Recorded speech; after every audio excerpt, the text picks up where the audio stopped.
To experience the ultimate playdate with Fort Bend County Horse Task Force at any age, you need 3 things: boots, a saddle, and about 1,000-pound friends. Participants of this playdate give us insight on how to put these items to use. Fort Bend County Horse Task Force put on a horse playdate, also known as a gymkhana. There were 4 events. There was the water race, Ross's race, the hourglass race, and the 4-leaf clovers, which is different from a regular clover leaf race. These games are totally off the wall. They're not typical patterns that you would see at rodeo, and it tends to challenge you and your horse a little more, make you kind of think on your feet.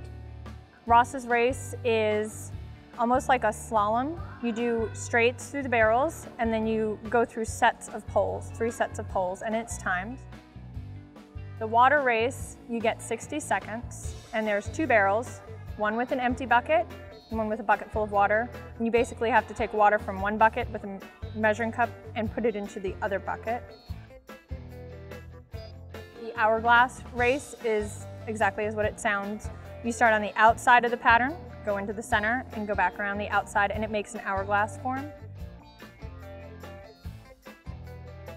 And then the 4-leaf clover is the same thing also. You go around 4 barrels, and the pattern that you create makes a 4-leaf clover.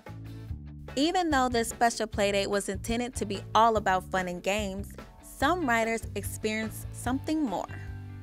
The gymkhana style playdays are really important to the more casual riders, maybe the riders who are still gaining their confidence, younger riders, even older riders who are still learning quite a lot about themselves and their horses and their riding ability. It's a big confidence booster because everybody's on an even playing field. Even the people who do compete in the typical barrel speed event type things you'll see at the rodeo, they're just as much blind going into this as all of us. You know, they're not used to doing these patterns any more than we are. So it sort of brings everybody back down to an even keel and makes it fun for everybody. I came out today because Izzy is a rescue horse, and she's been learning for 2 whole years how to do all kinds of different things. And there's nothing she's told me no about yet.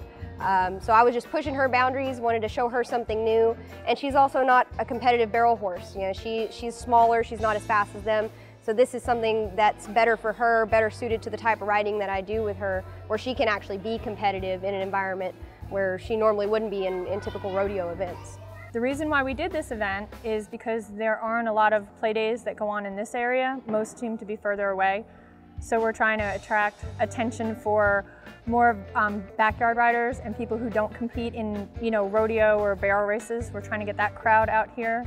And we seem to have a really good turnout, and a lot of the parents have asked again to have this event. So hopefully we'll see another one. It's a great social experience. You get to see riders that you maybe won't typically see on a trail ride or other type of horse events. People come from all over the county to get out here and play these games with us. So you make a lot of new friends, you meet a lot of different horsemen, maybe learn some things from each other while you're out here, and at the end of the day we get great prizes. Keeps everybody encouraged to come back again, and it's always fun to win something, know you did good. For information on Fort Bend County Horse Task Force, visit fortbend.agrilife.org. For Great American Pastimes, I'm Kara Blake.